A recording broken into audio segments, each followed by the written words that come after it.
नमस्कार।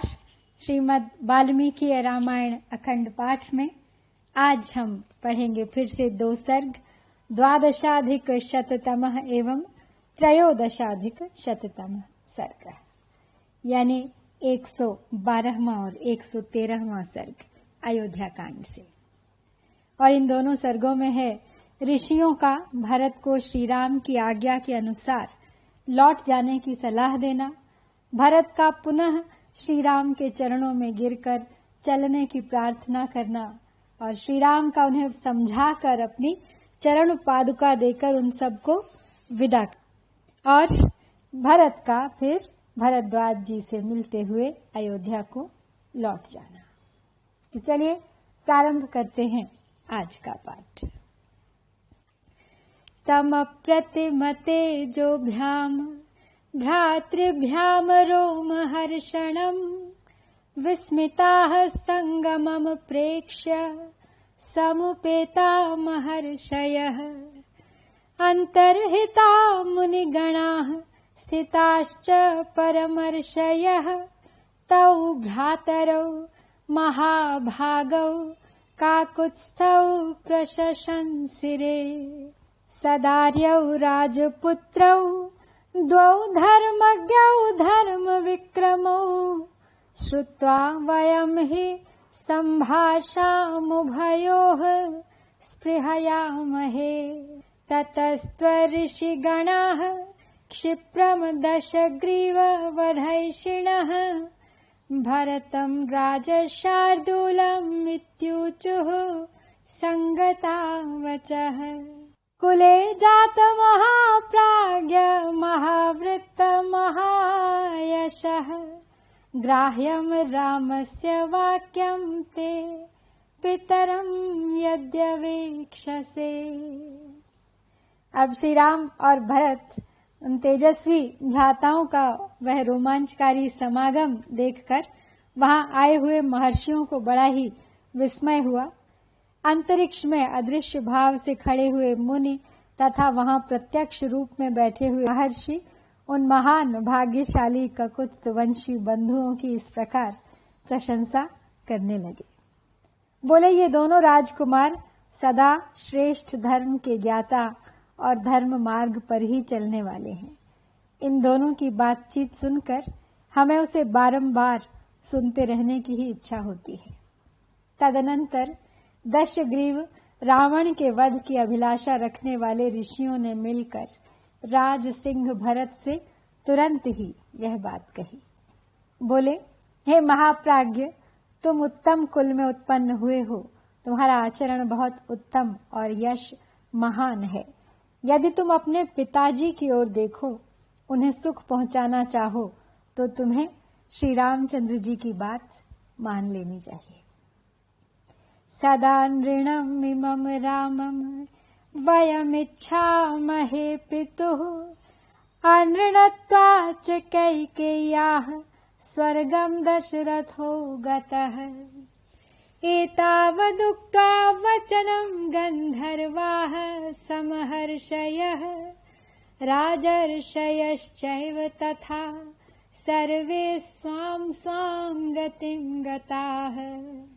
आह्लादितस्तेन वाक्येन शुशुभे शुभदर्शनः रामः संहिष्टवदनस्तान् ऋषीनभ्यपूजयत्। त्रस्तगात्रस्तु भरतः सा वाचा सज्जमानया कृताञ्जलिरिदं वाक्यं राघवं पुनरब्रवीत्। राम धर्ममिमं प्रेक्ष्य कुलधर्मानुसन्ततं कर्तुमर्हसि काकुत्स्थ मम मातुश्च याचनम्।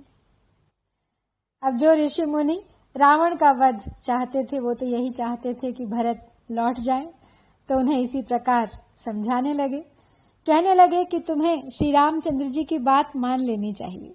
हम लोग इन श्री राम को पिता के ऋण से सदा उऋण देखना चाहते हैं। कैकेयी का ऋण चुका देने के कारण ही राजा दशरथ स्वर्ग में पहुंचे हैं। इतना कहकर वहां आए हुए गंधर्व, महर्षि और राजर्षि सब अपने अपने स्थान को चले गए।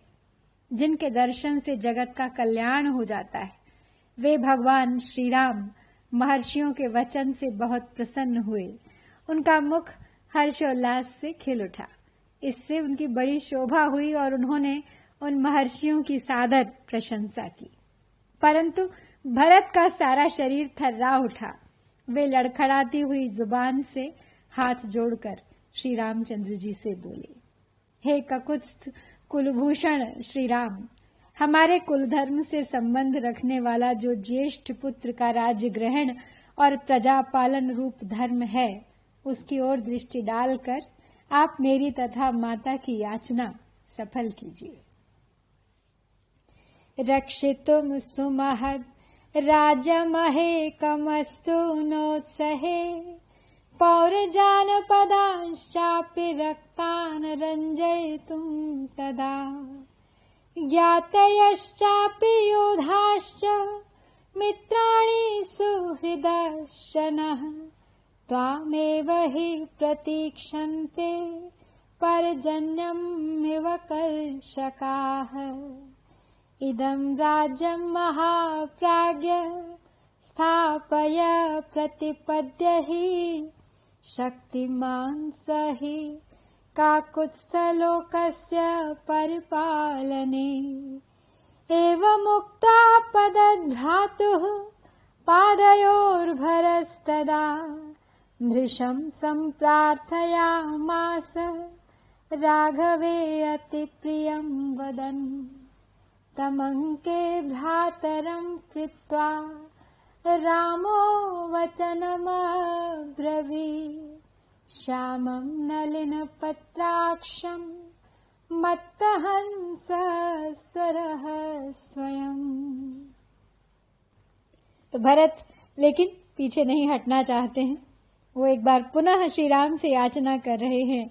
कहते हैं, मैं अकेला ही इस विशाल राज्य की रक्षा नहीं कर सकता तथा आपके चरणों में अनुराग रखने वाले इन पुरवासी तथा जनपदवासी लोगों को भी आपके बिना प्रसन्न नहीं रख सकता। जैसे किसान मेघ की प्रतीक्षा करते रहते हैं, उसी प्रकार हमारे बंधु बांधव, योद्धा, मित्र और सुहृद सब लोग आपकी ही बाट जोहते हैं। हे महाप्राज्ञ, आप इस राज्य को स्वीकार करके दूसरे किसी को इसके पालन का भार सौंप दीजिए। वही पुरुष आपके प्रजा वर्ग अथवा लोक का पालन करने में समर्थ हो सकता है। ऐसा कहकर भरत अपने भाई के चरणों पर गिर पड़े। उस समय उन्होंने श्री रघुनाथ जी से अत्यंत प्रिय वचन बोलकर उनसे राज्य ग्रहण करने के लिए बड़ी प्रार्थना की। तब श्री रामचंद्र जी ने श्याम वर्ण कमल नयन भाई भरत को उठाकर गोद में बिठा लिया और मदमत्त हंस के समान मधुर स्वर में स्वयं उनसे यह बात कही। आगता त्वामियं बुद्धिः स्वजा वैनैकीचया भृशमुत्सहसे तात रक्षितुं पृथिवीमपि। अमात्यैश्च सुहृद्भिश्च बुद्धिमद्भिश्च मन्त्रिभिः सर्वकार्याणि सम्मन्त्र्य महान्त्यपि हि कारय। लक्ष्मीश्चन्द्रापेयाद्वा हिमवान् वा हिमं त्यजेत् अतीयात् सागरो वेलां न प्रतिज्ञामहं पितुः।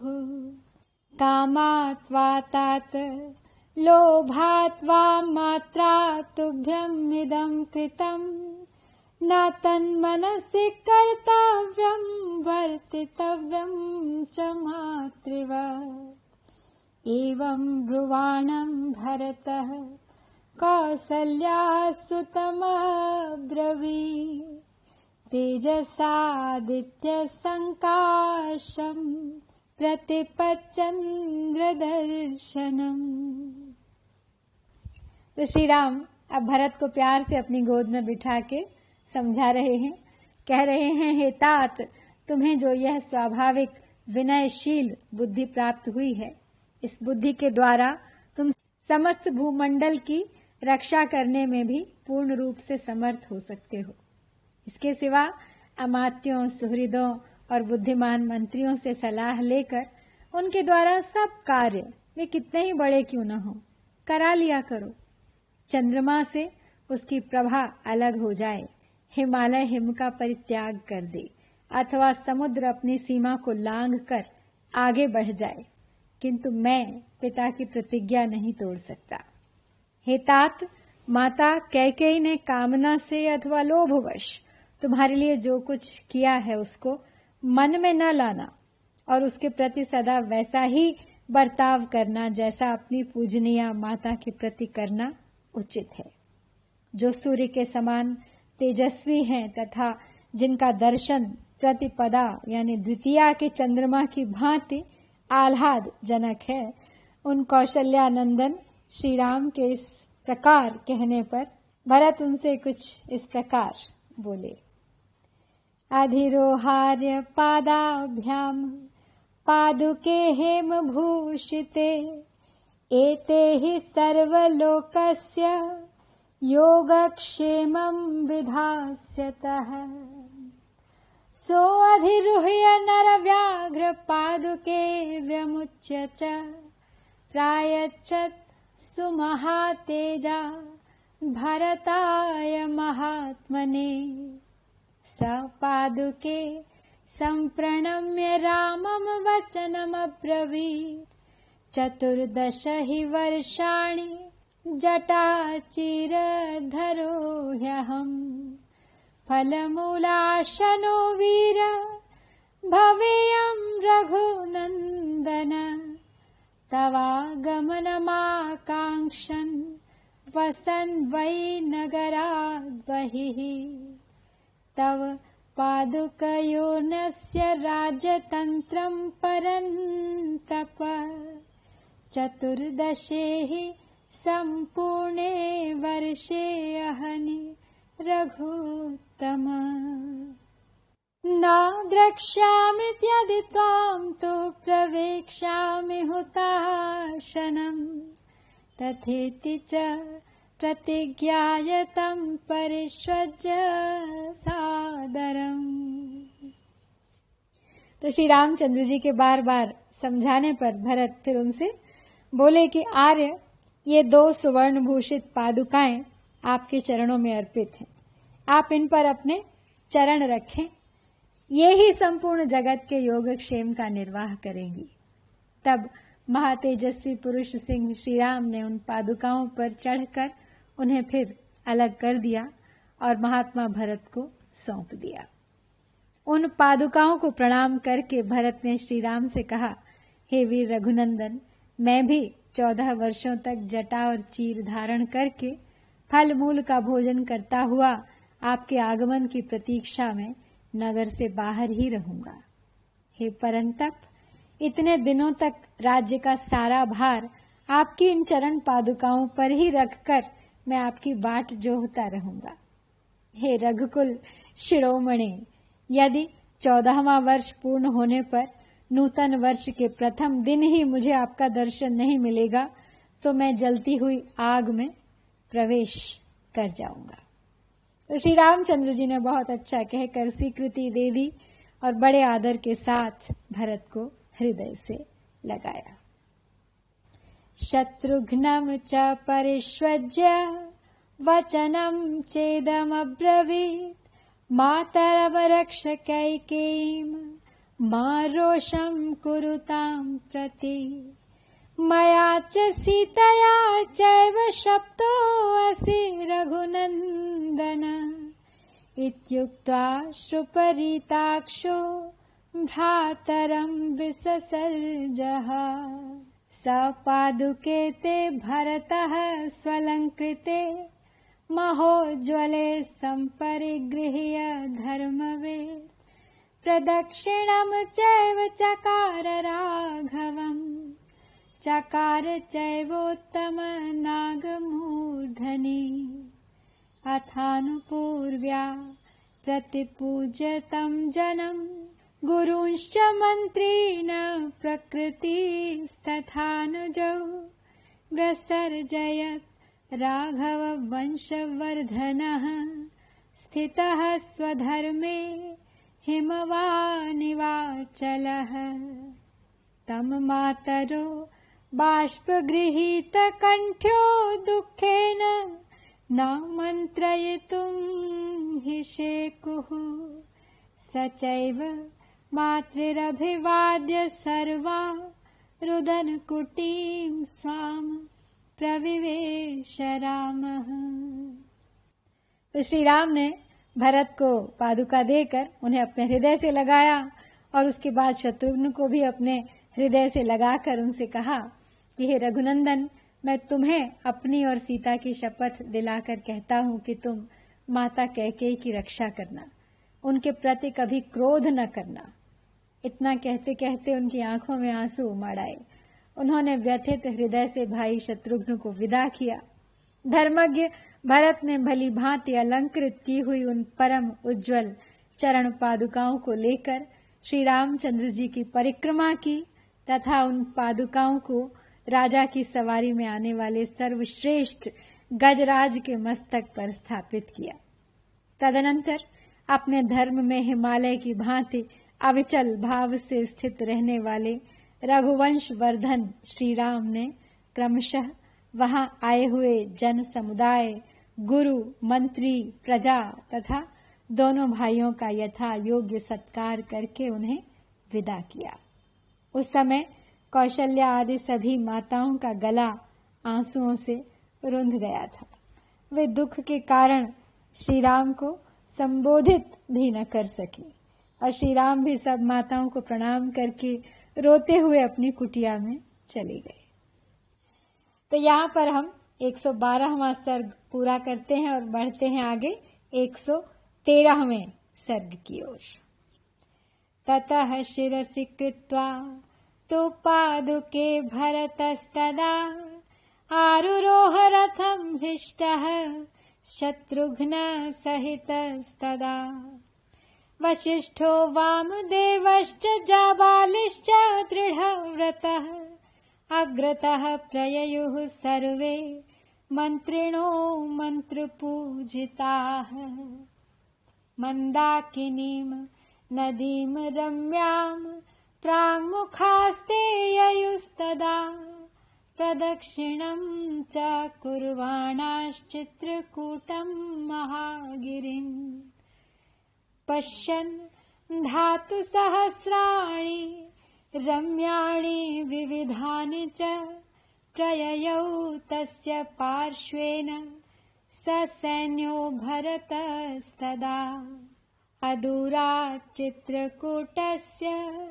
ददर्श भरतस्तदा आश्रमं यत्र स मुनिर्भरद्वाजः कृतालयः।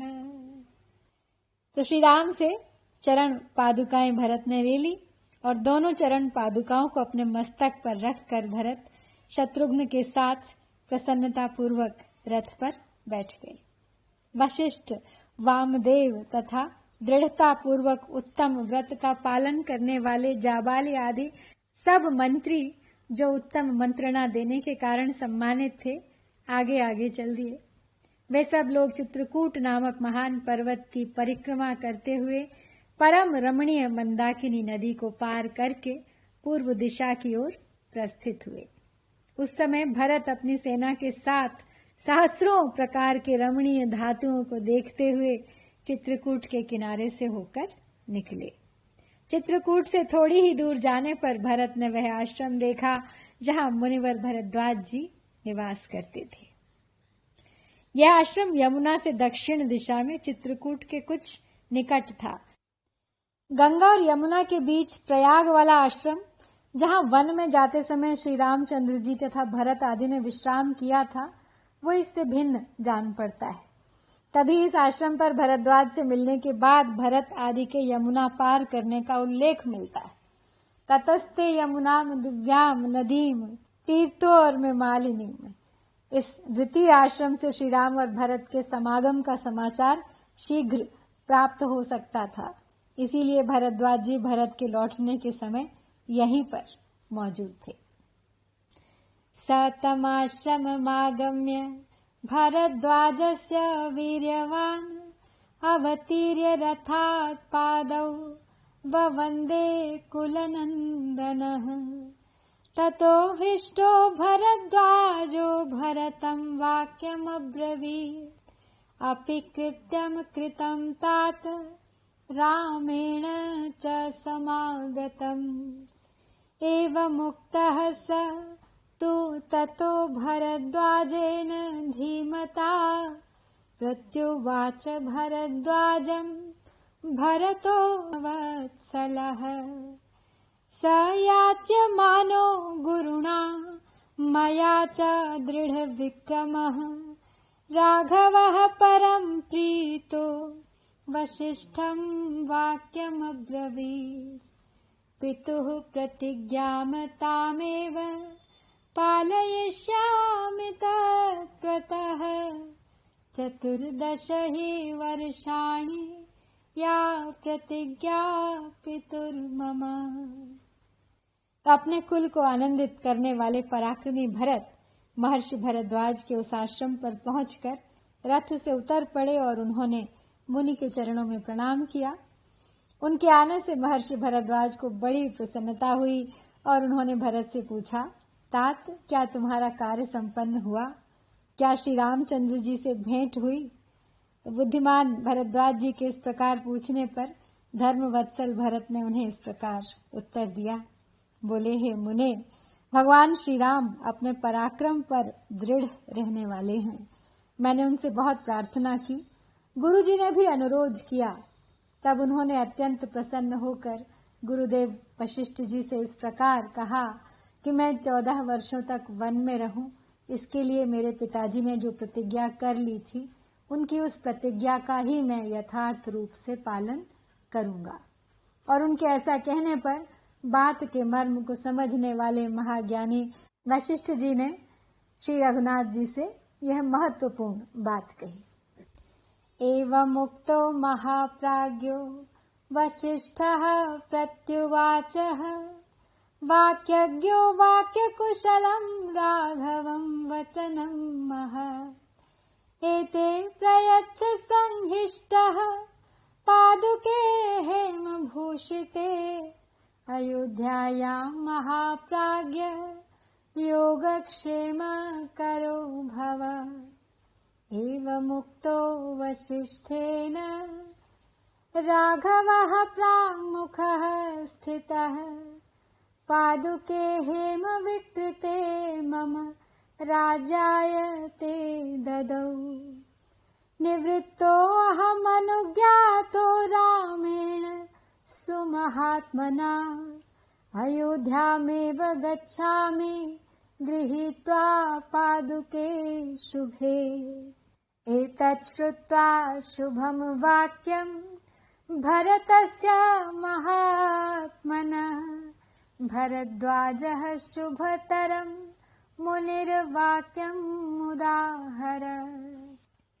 भरत मुनि भरद्वाज के प्रश्न का उत्तर दे रहे हैं और पूरा वृत्तांत उन्हें सुना रहे हैं कि किस प्रकार कि वशिष्ठ जी ने श्री रघुनाथ जी से कहा कि हे महाप्राज्ञ, तुम प्रसन्नता पूर्वक ये स्वर्ण भूषित पादुकाएं अपने प्रतिनिधि के रूप में भरत को दे दो और इन्हीं के द्वारा अयोध्या के योगक्षेम का निर्वाह करो।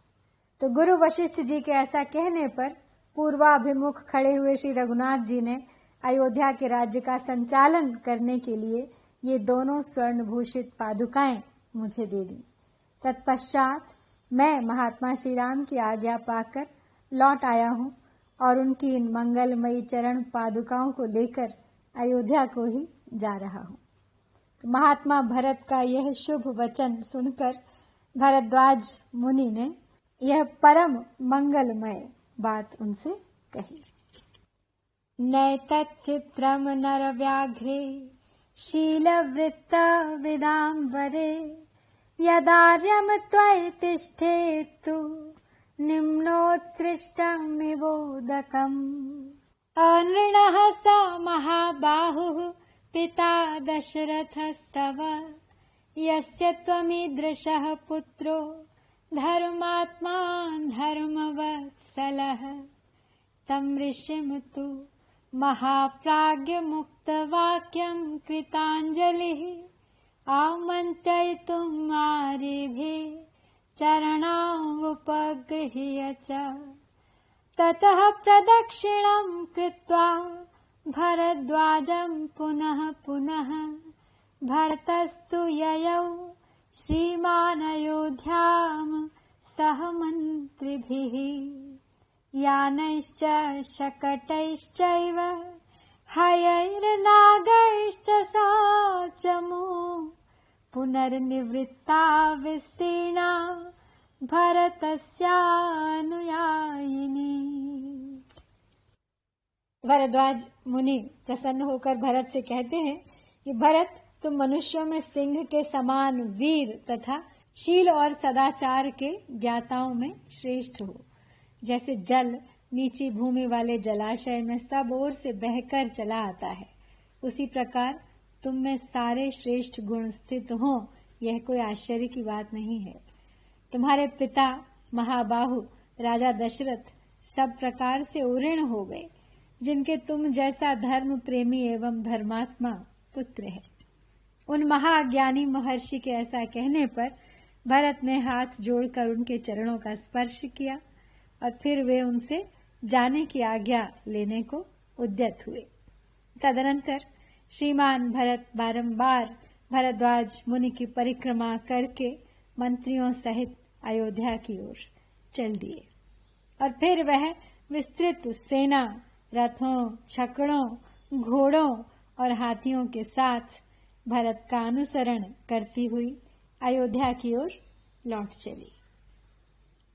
ततस्ते यमुनां दिव्यां नदी तीर्थोर्मिमालिनीं ददृशुस्तां पुनः सर्वे गंगां शिव जलां नदीं तां रम्य जल संपूर्णां संतीर्य सह बान्धवः शृंगवेरपुरं रम्यं प्रविवेश ससैनिकः शृंगवेरपुराद्भूय अयोध्यां सन्ददर्शः अयोध्यां तु तदा दृष्ट्वा पित्रा भ्रात्रा विवर्जिताम् भरतो दुःख संतप्तः सारथिं चेदमब्रवीत् सारथे पश्य विध्वस्ता अयोध्या न प्रकाशते निराकारा निरानंदा दीना प्रतिहत स्वना। तो जब भरत सेना सहित भरद्वाज मुनि के आश्रम से आगे चल दिए तो तत्पश्चात आगे जाकर उन सब लोगों ने तरंग मालाओं से सुशोभित दिव्य नदी यमुना को पार करके पुनः शुभ सलिला गंगा जी का दर्शन किया। फिर बंधु बांधवों और सैनिकों के साथ मनोहर जल से भरी हुई गंगा के भी पार होकर वे परम रमणीय श्रृंगवेरपुर में जा पहुंचे। श्रृंगवेरपुर से प्रस्थान करने पर उन्हें पुनः अयोध्यापुरी का दर्शन हुआ, जो उस समय पिता और भाई दोनों से विहीन थी। उसे देखकर भरत ने दुख से संतप्त हो सारथी से इस प्रकार कहा। बोले, हे सारथी सुमंत्र जी, देखिए अयोध्या की सारी शोभा नष्ट हो गई है, अतः यह पहले की भांति प्रकाशित नहीं होती है। इसका वह सुंदर रूप, वह आनंद जाता रहा है। इस समय यह अत्यंत दीन और नीरव हो रही है। तो इस प्रकार भरत श्री राम की पादुका लेकर अयोध्या लौट आए हैं।